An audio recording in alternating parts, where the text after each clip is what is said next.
the economy. Our speaker and the company he works for gets this big time. Rod Pemble has been the recycling and safety manager for Sanitary Service Company since 1996, managing recycling programs for over 45,000 residential, commercial, and institutional customers. Rod developed the new SSC program for yard waste, construction materials, plastic film, food waste, and food soiled paper and electronics. He serves on the Board of Trustees of the Washington State Refuge and Recycling Association since 2009, where he is currently chairs the Government Affairs Committee. Rod was the chair of the Build Green Board of the Building Industry Association of Whatcom County and the chair of the Green Team for the annual Sea to Ski Festival. He served from 2003 to 2009 on the Whatcom County Solid Waste Advisory Committee. Rod graduated with a BA from Evergreen State College, the University of Tennessee, Knoxville, and the University of Tennessee, Chattanooga, with an MS in Science Education. Rod is an avid road and mountain biker and bicycles to work every day for the last 25 years. Rod, welcome to the Rotary Club of Bellingham. If you'll unmute yourself, you have the floor. Great. Well, I appreciate this opportunity. I've spoken to Rotary clubs in Whatcom County a number of times, but always in person, and find myself scurrying to finish my lunch, which usually was included. And so I instead went home and walked my dog today. So took my lunch hour doing that. But I wanted to just say how honored it is to have a group of individuals who are concerned about this issue that I've worked on for basically my whole adult life, and in one form or another. And I wanted to address it today, hopefully from a variety of perspectives, because I know your membership comes from many different backgrounds, whether it's industry, small business owners, entrepreneurs, people who've worked in government agencies and so on. There's a wide array of perspectives on environmental issues, and the one that we deal with of resource management has just as many. So hopefully each of you will hear something that jogs an interest in your mind. Maybe if you have a question at the end, I'd be happy to answer those. If we get so many that I can't answer them all on the call, I'm happy to get emails, and Paul has my contact info, which I'm more than happy to have him forward to everybody. Wanted to start out with the news locally, which I think may have taken a lot of people by surprise in the last month, and that is that Northwest Recycling is closing. They still have some operations here in Bellingham, but the family made a decision that they did not want to try to sell the business for whatever reasons they had, and instead they are phasing down. Now, this is the locally owned Parberry business that's been operating as a recycler in Bellingham for many decades. SSE started in 1929. I believe just 2 or 3 years after that is when Northwest Recycling began their operation. What that meant for us is we are shifting to a new processor. They're called Lautenbach Recycling. They're working out of a large complex behind Republic Services out on Slater Road. So if any of you are familiar with the old Recomp setup, that is one of the buildings that they are using at this time. We are hauling all of our curbside material there, and they are doing some local processing of it. The bottle and can mix, because they just simply don't have the equipment set up yet, is being transshipped down to a large sorting facility that's in Snohomish County. It's operated by Waste Management. The net result for customers at the curb, though, no change. Absolutely nothing has changed about the local curbside program. We're very pleased that that was the case. You can imagine trying to educate 45,000 households on even a small change to something they've been doing for some of them over 30 years. Very difficult. So we're very pleased that that has been a kind of a seamless transition. Now, Paul asked me to talk, while we're on sort of the local program, talk a little bit about some of the challenges we have and how individuals in the community can make a difference in making sure the program continues to be successful.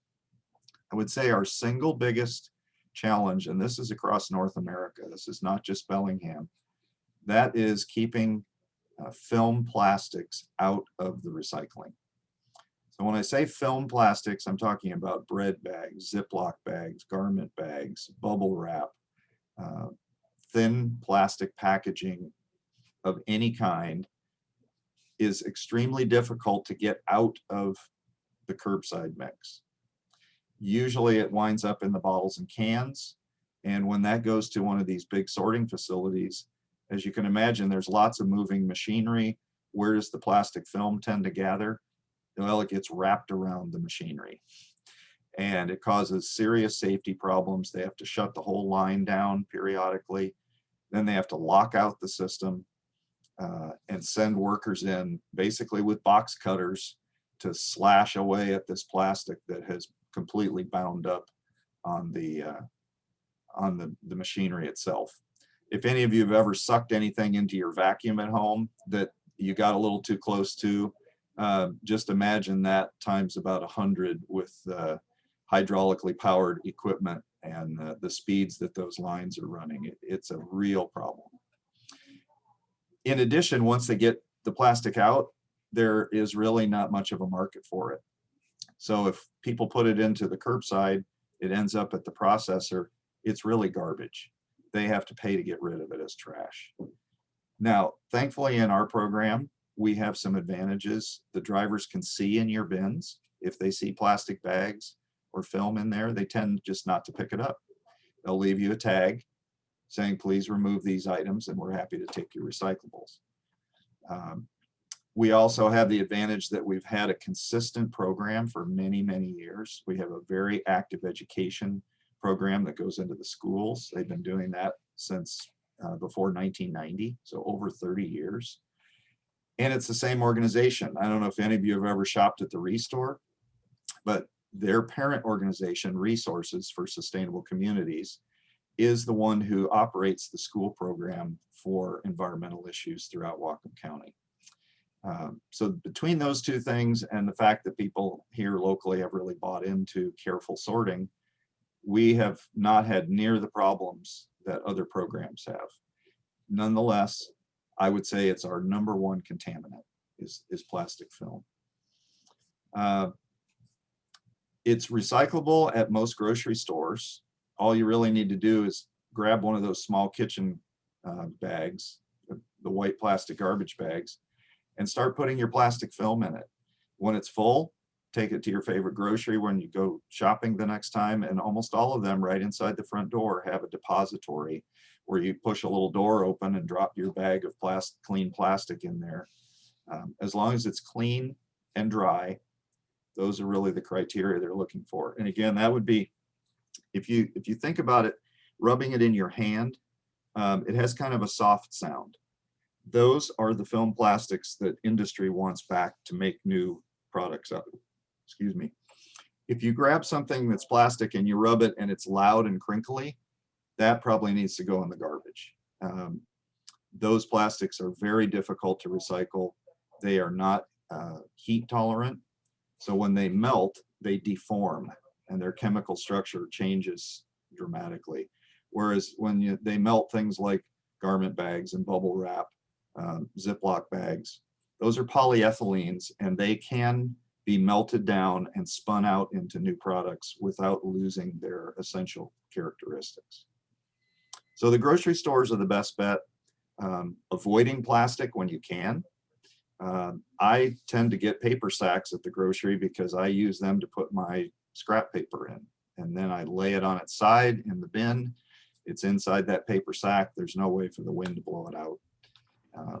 That's probably our second biggest complaint that people have about our program after having to be so careful with plastics is they feel like we would be better off with a big toter that has a lid on it.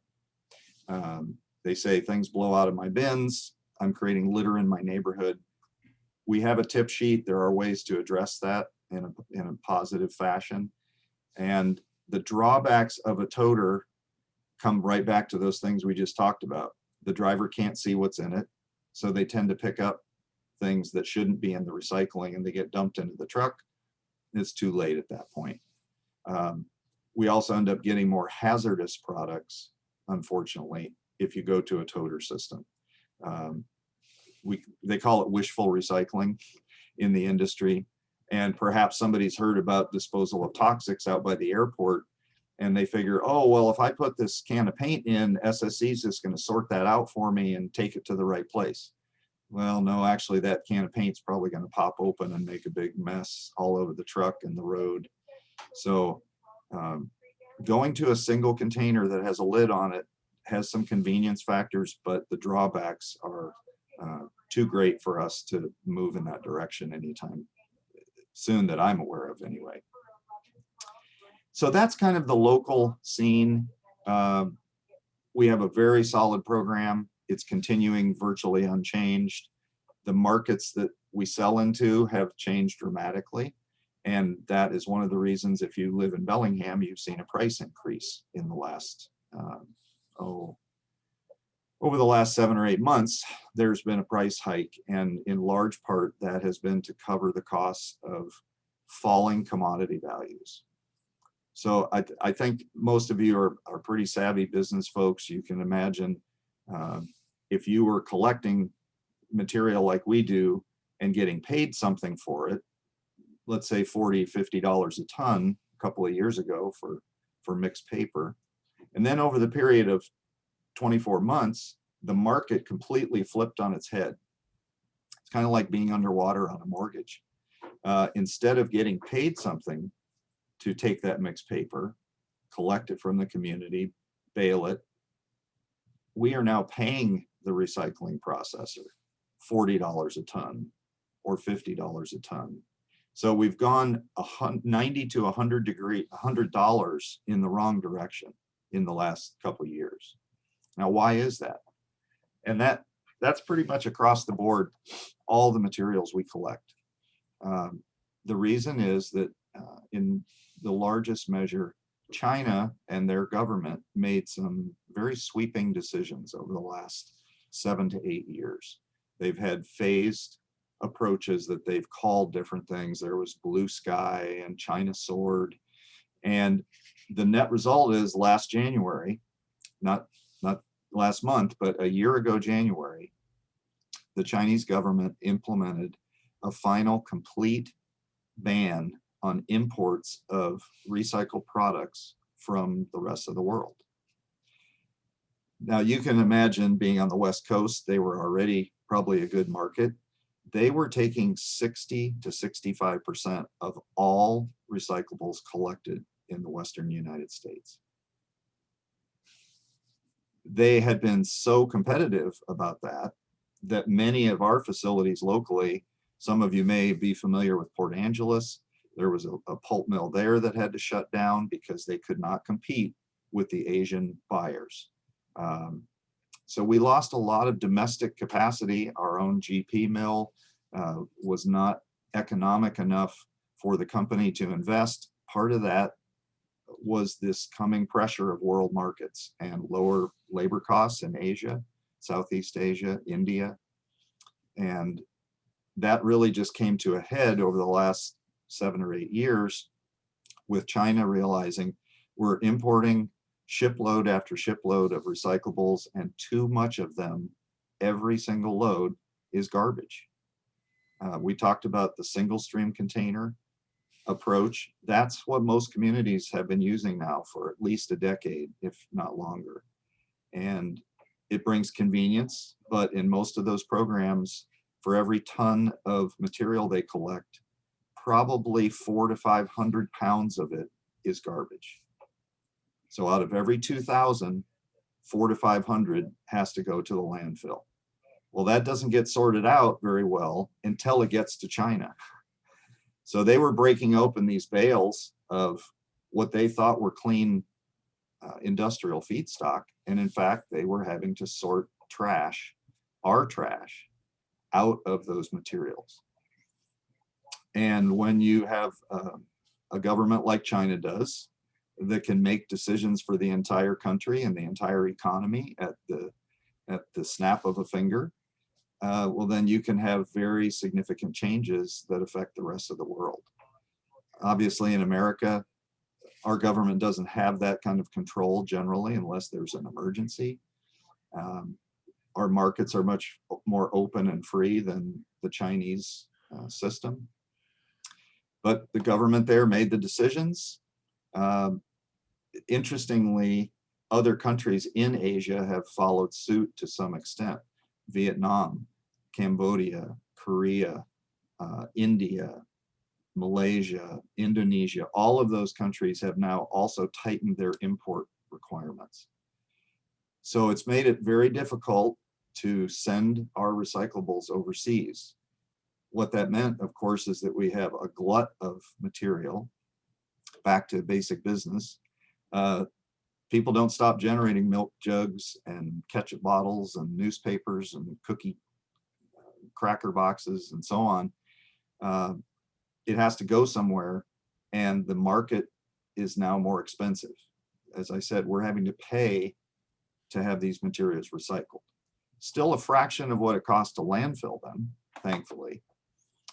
It still makes business sense for our local community to divert these materials, pay people to sort them and collect them, because they're not going to the landfill, and it costs less. But it costs more than it used to. I think that's, it's been a useful lesson for a lot of business people in our community that recycling isn't free. It's never been free. Just like I had to have Barron Heating come to my house recently, and I didn't expect them to come for free. They have to buy a van, and they have to put all the tools and parts in it and hire their tech and pay insurance and all the other costs. So there are costs to all the businesses that we're involved in throughout the community, and recycling has just changed most of all in the last few years. One of the nice things about having the kind of program we do is that we already have the engagement of the community. Long ago, 25 plus years ago, is when we really had to do the heavy lifting of getting people on board with this program.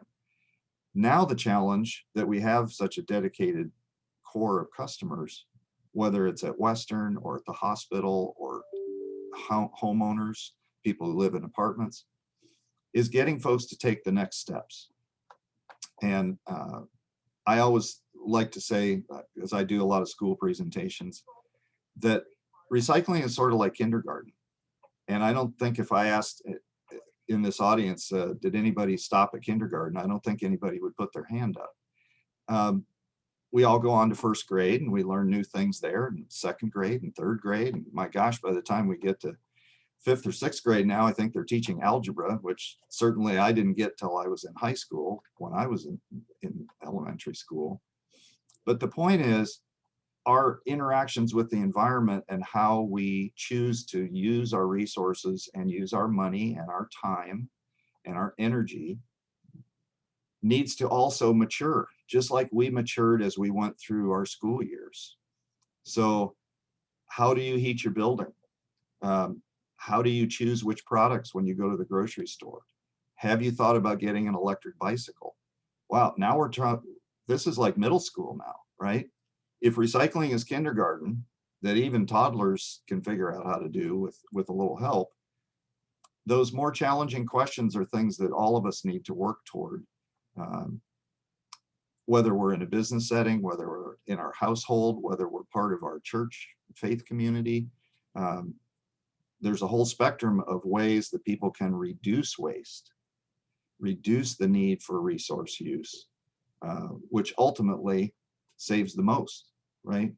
If you can figure out how to do a job with less and do it better, that I think is the ultimate goal, regardless of what kind of work that you're applying yourself to. Do it with less, do a better job. There's going to be a win-win there for the environment and for the economy, right? Because a lot of what is currently happening in our economy is wasteful. Businesses have to pay for waste. I do a lot of restaurant work, and I've tried to tell people, all you have to do is walk into your kitchen to your bus station and see what people are not eating. Well, you paid to buy that food, you paid to cook it, you paid to serve it, and now you're about to pay your dishwasher to wash it down the drain or to put it into the compost. Man, you've paid like 6 times for that chunk of mashed potatoes that somebody meal after meal after meal is not eating, right?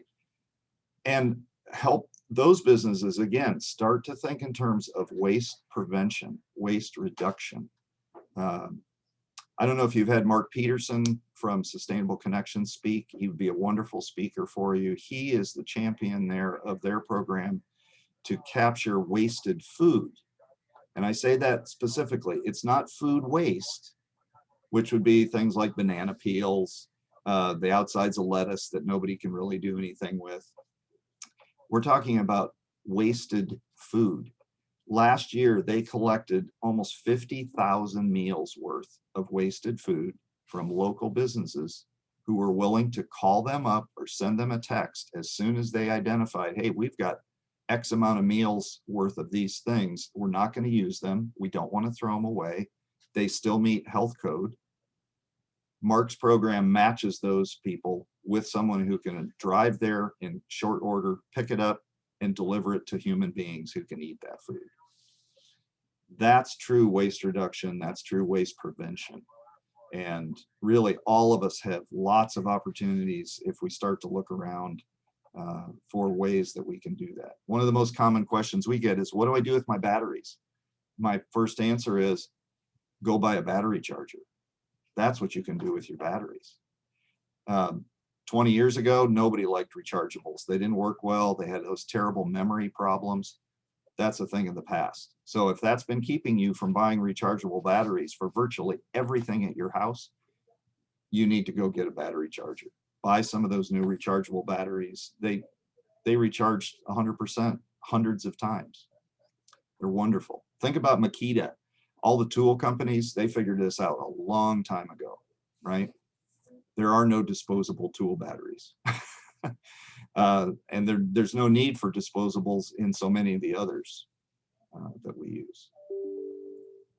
So I'm happy to take some questions. What are things that are of specific interest that I can try to answer? When I go to community groups, I call this Stump the Chum. So remember, everybody, that you're muted, so you have to hit your unmute button to be able to ask Rod a question.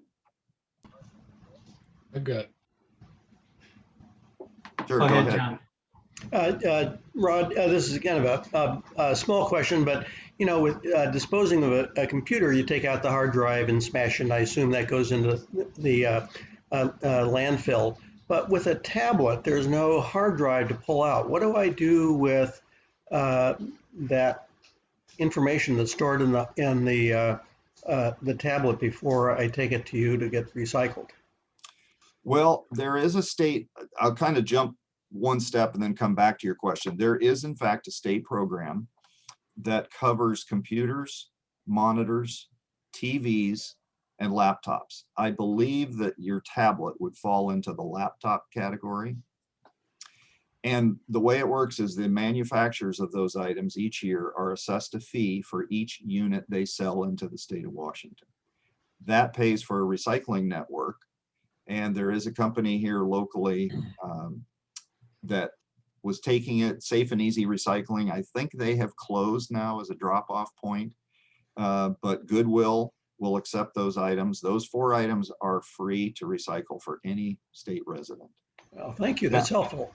Now, in terms of the information on it, I think what you would need to do is either go online and find out a way that you can wipe, quote unquote, wipe your information off. A strong magnet, I think, is one of the ways, which not all of us have access to a powerful magnet, but if you do, that is one way I believe that you can make your unit not containing confidential information. There's also services here in town, computer services that you can go to and pay them a small charge, and they will wipe your computer, and then you're able to recycle.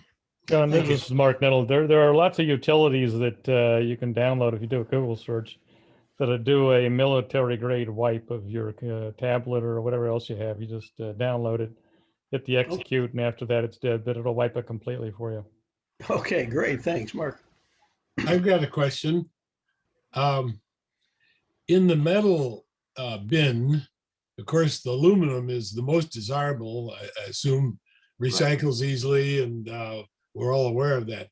Are there other metal objects and things we shouldn't put in the metal container? Well, the way our program is set up, the blue bin, which I think is what John's asking about, is primarily aluminum cans and steel cans, or what people my generation would call tin cans. Yeah. Those are really the two streams that we're looking for in the blue bin with the plastics and glass. If you have other metal items, generally those are considered scrap metal by the recycler, the processor. So what we ask people to do is put those in a small cardboard box next to your bins. So that would be things like a cast iron skillet that cracks, an old pot, the frame of a lawn chair, an aluminum lawn chair. The size limit is 24 inches long and no more than 35 pounds. Okay. And all of those should go next to your bin. Another kind of metal that can go in that same box is empty aerosol cans. So steel aerosol cans or aluminum aerosol cans. We ask just that you make sure they're empty. Putting the lid on helps so that if there is any little residual, it doesn't spray out. The plastic lid, the recyclers can deal with without a problem. Okay, thank you. Rod, I've got a question for you. I know you talked about plastics that they don't really have much of a home anymore, so you have to pay somebody to take them. And most of the other waste that we're generating is going into landfills.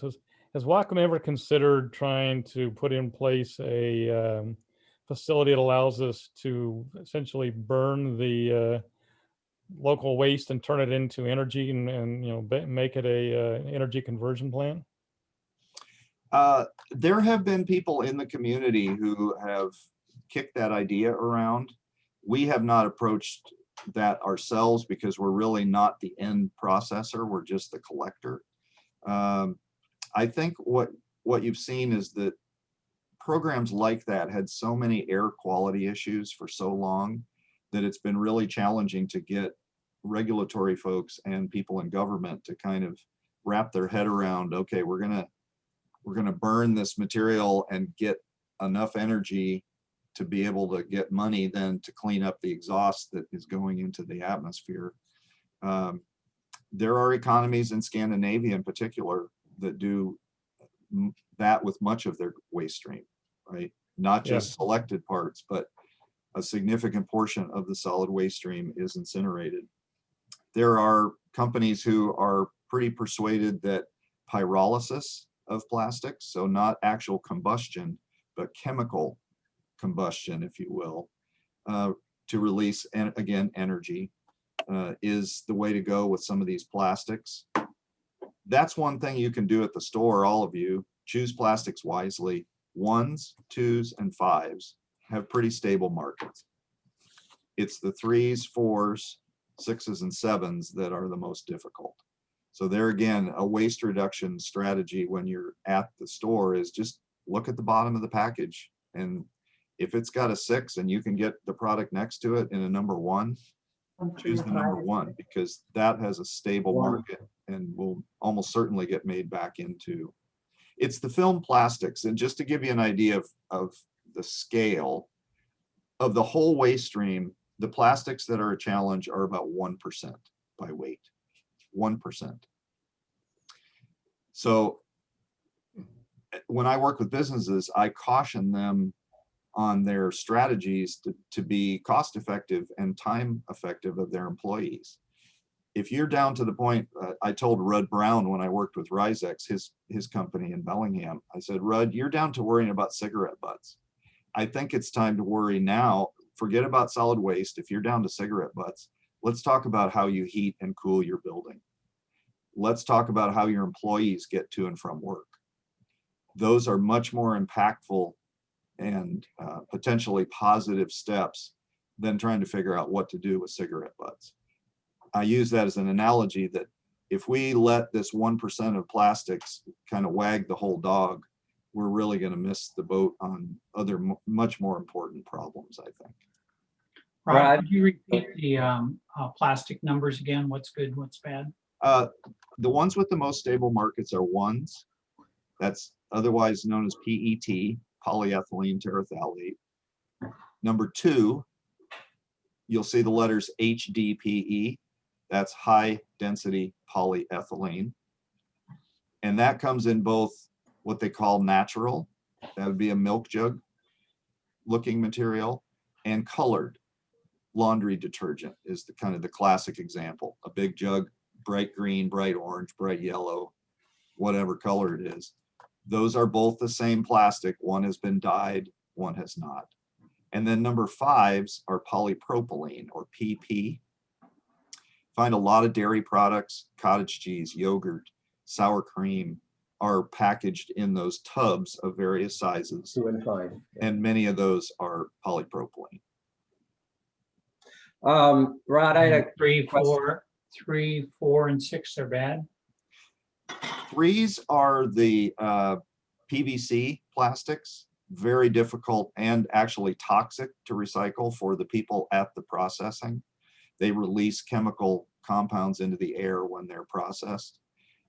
So very difficult. Not too many consumer products in number 3s. Number 4 is the film plastic we talked about, the low density polyethylene. Number 6s are polystyrene, which comes in 2 forms. If you've been to a summer party where they had plastic wine glasses that are kind of crinkly, they're clear, but they'll crack if you squeeze them too hard. That's polystyrene. It's just not expanded polystyrene, which is the typical styrofoam cup or styrofoam cooler that we think about. Number 6 is recyclable. We don't have any options north of Seattle for it, unfortunately. And then number 7 is sort of a catch-all. Ketchup bottles, lots of other products that people want to be able to squeeze without cracking the container. You know, ketchup used to come in glass. We've saved things for the environment in terms of energy and transport, putting it in plastic, but now we're stuck with the containers themselves being very difficult to recycle. So 7 is bad. 7 is a real challenge, yes. Okay. So if you can, again, if you've got 2 products next to each other on the shelf and you can be satisfied with the one that's in a 1 or a 2, by all means choose that and leave the 6 and 7. It sends a message to your grocer, right? The more you buy of these and the fewer of these, well, they're going to start stocking more of those other kinds. Rod, Yeah. I had a question. You said that when China closed its borders to recyclables, that put pulp mills and so on out of business here. Now that while China was open, it put them out of business because Correct. So once they closed, why not restart those businesses? Well, I'll bet somebody in this audience is probably quick and clever enough to tell me who are the people that started knocking on the doors of commercial real estate brokers across America asking about buying pulp mills. Who do you think that was? Chinese investors, because there's a loophole in the import ban that allows the importation of pulp. So the product that GP used to make and sell to other manufacturers, clean pulp, is allowed into China. So the mill in Port Angeles, which I mentioned earlier, is now, I think, wholly owned by a Chinese subsidiary of the largest paper manufacturer in the world, Nine Dragons Paper. Pretty interesting story. They have an American branch called American Chungnam. And I think that's who bought the mill in Port Angeles. And that's happening across America, where mill towns who maybe didn't have such a great impression of our neighbor across the Pacific are all of a sudden their biggest fan because, oh my gosh, they've opened the employment office again and they're looking for millwrights and paying pretty good wages. As you can imagine, you reopen a pulp mill, there's a lot of high quality family wage jobs there. So kind of ironic that that's the direction it's gone. But for those communities, I think it's been kind of a godsend in a way. Okay, I need to bring this to a close, unfortunately. Rod, thank you for an excellent program. You're most back welcome. to Rotary. I'm glad you're with us again.